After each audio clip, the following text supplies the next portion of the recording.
Welcome back, Radio. Let's play Hot Wheels World Race. What are we doing today? I actually do not know. Wish to continue. Whatever it is that I'm doing. Who are we with? No idea. Are we still with Side Draft? I have a feeling that's what it is.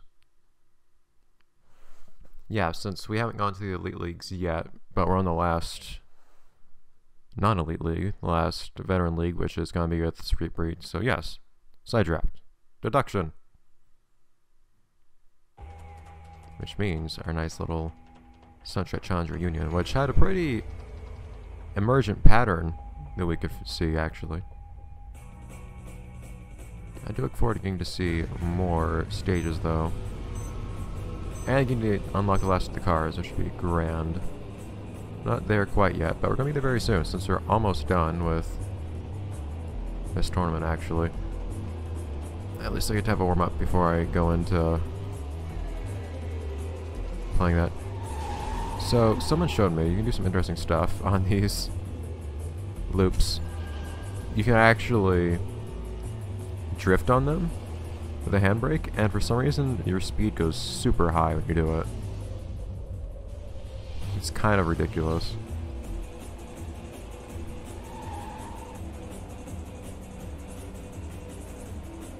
Back here, 20 mil. Aha! Darn it. You need to get back into things. Okay, here we go. It's fine.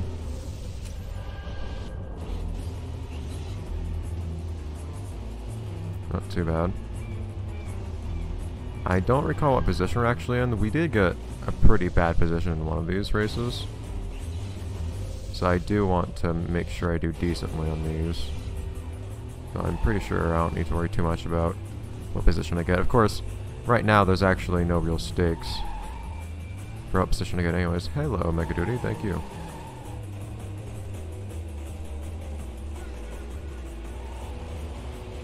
I love having these improved stats. You can really tell with the difference in handling.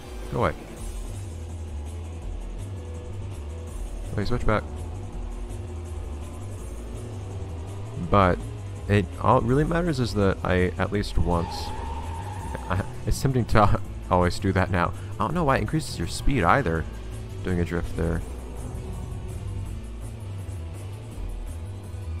I don't know if I'll take advantage of that or not. I might need to. It's so tough to get it perfect on those barrel rolls.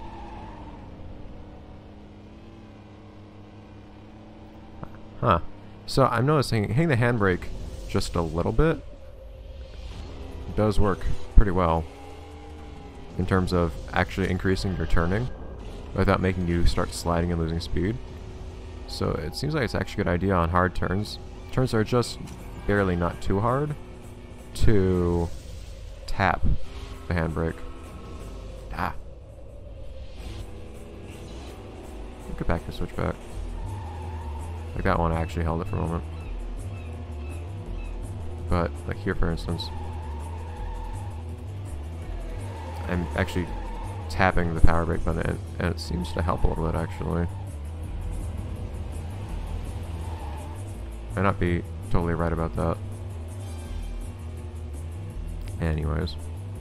Yeah, so I mean, I need to win all the races at least once. I need to complete a tournament at least once in Elite to have all the tracks unlocked. But that aside, I don't really need to worry about anything. I keep forgetting that that route is actually blocked off. The only reason for it to be blocked off is that it has... Oh, nothing there. Is that it has pickups. Which for the AI doesn't even matter, so it's only in the interest of the player. I thought that would be the perfect turn to practice the theory I had about tapping the power brake button. Oh well. Oh come on, that looked pretty fine to me. This game and its judgment of your landings. Don't agree with it especially often. Like that, come on. Whoa! Jeez, guys! Okay, come on. I missed one shortcut. This is what you do.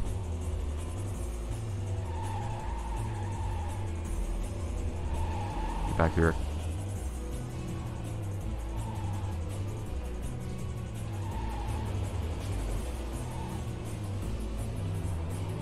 Okay, well, jeez.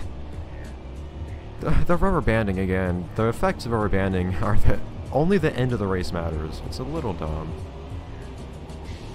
I still haven't really come to bleed anyways. I could get last in this next race and still win. New race record. Set a new race record and still not get first. That's how this works. It's ridiculous. I can only imagine the elite's gonna make it worse too.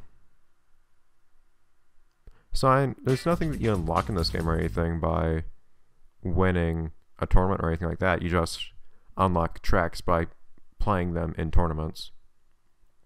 So, strictly speaking, I don't need to worry too much about this sort of thing, but I'll do whatever I can regardless. So I'm going to try to do well, but it's nice to know there's not too much pressure. Of course, I prefer not to have to like flunk out of a tournament at any given point, because I would feel like I'm kind of neglecting the character that I was playing as. But we'll see what happens once we start with... Man, this is really yellow lighting. Once we start the next set of tournaments.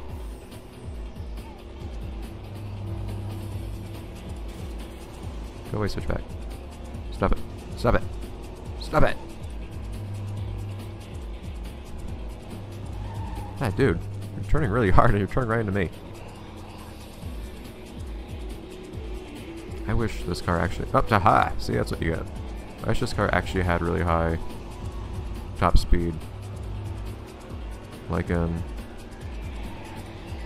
its quote-unquote source material. How do these guys make these turns so much more quickly than I do? I like how... by the way, I'm not the one changing the camera there in case you're wondering. It does that on its own. Seems like if the back... If your car goes up against a wall, the camera will automatically do that for you. Down. Not the best.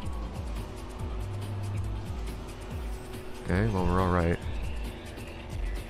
I was surprised that Twin Mill's the leader though. I was thinking to myself, have I even done another trick yet? Great. Very great. I didn't mean that in the sense like that was actually a great trick or landing. I just meant whatever. I still find it interesting that some of the cars that weren't actually participating in the races are the best at racing in Sunshot Challenge. But I've already theorized that that's potentially why they weren't in the races. Just let the others play fairly amongst themselves. So I've also been hearing that some of the tracks are going to be encountering in the Elite League are going to be pretty tricky too, but I guess we'll... I think it might be the first time I picked up that flaming wheel there myself. We'll cross that bridge when we get to it.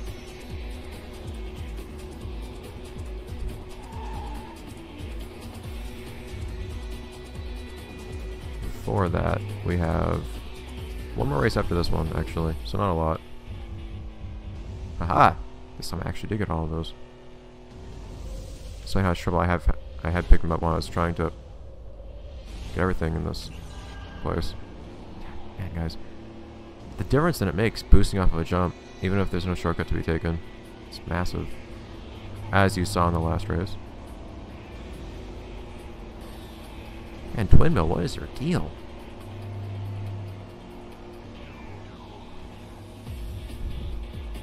Always out in front. Seems like you can pretty consistently outdo the AI though. What? I was so sure I hadn't done that previously.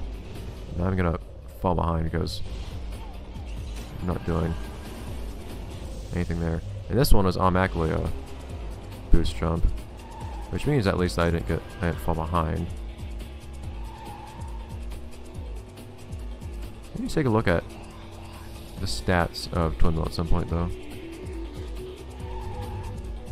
Beautiful. Man, I did some decent collecting of some of these pickups for not actually trying to pick them all up.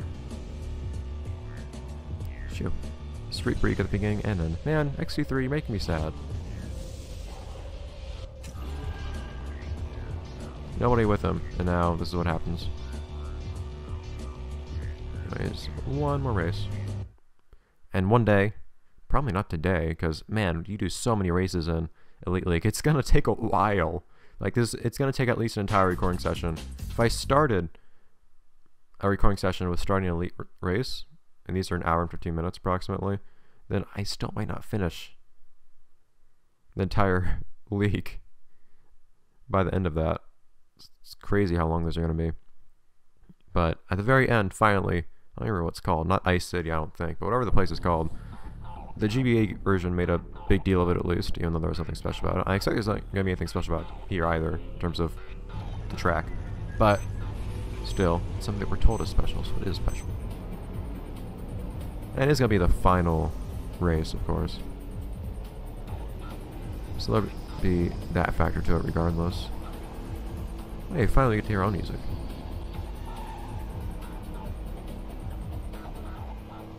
It did take quite a while for us to see any ice-themed tracks. Shoo! Yeah, I agree! That was amazing!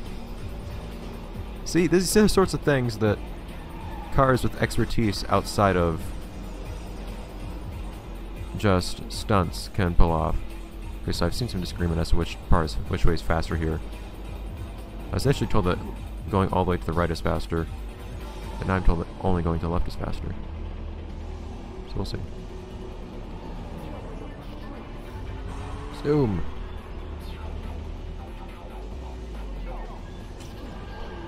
Ah, but yes, so looks like the cars that specialize in something other than racing such a challenge are still entirely capable racers, but specialize in a little something else too. Or they have some extra skills to bring to the table. No, come on.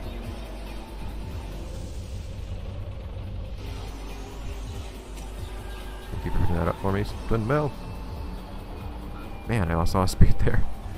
Handbrake can really kill your momentum sometimes.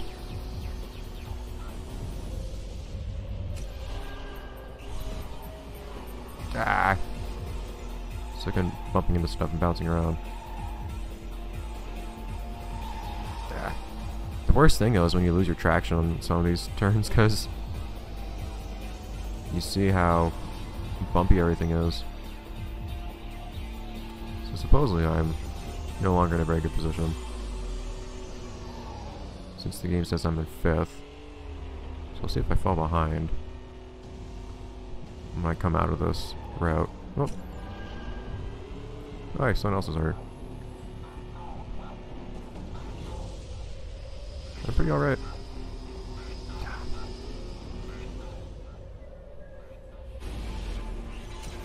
Thankfully, that's actually a jump where it really doesn't matter whether or not you use boost in terms of getting ahead of the competition. But darn it, I keep messing up these jumps. And we've gone to the point in the game where it actually makes a difference. Oh, come on, I'm not good. Ah, well, yeah, I could have gone in boost mode if I didn't do that. Darn it. Now it's a part of the game where even just getting greats instead of perfects will make a difference in the outcome of a race, as we saw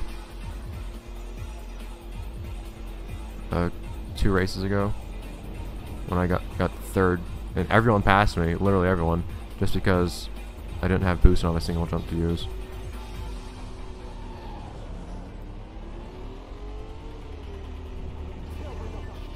That's speedometer in the bottom right. The blue bar doesn't really accomplish much. Hey! How these guys hit? What is the secret to hitting those hairpin turns quickly? I'm yet to figure it out. Ah! Darn it! Those darn short jumps can be really tough sometimes to hit those well. It can be hard to land them, even if you only do 2 flips. Anyways. Oh man, Twin Wheel had something happen. Of course, it's only like a second's difference. But still.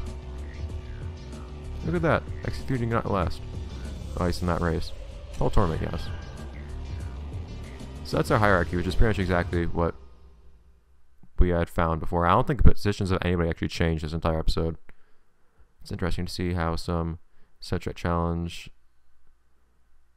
Competitors compare. Now we're actually inviting some challenge racers as well. Ta-da! Ice everywhere. I want to listen to this music for a little bit. This is really nice music, and it's like a minute or two long too, and you never get to hear it because you usually just skip this. But in any case, next episode, let's play Hot Wheels World Race. We actually will move on to the Elite League. Whoa. That's gonna be quite the adventure. We'll see what we can accomplish and how hard it really is, because I've heard a lot of things about difficulty from actually a number of people, especially a few races in particular, so we'll see. In any case, I'll see you guys next episode, let's play Hot Wheels World Race. I'll get to unlocking the new tracks as well. See you then, guys. It's the beginning of the end of the end.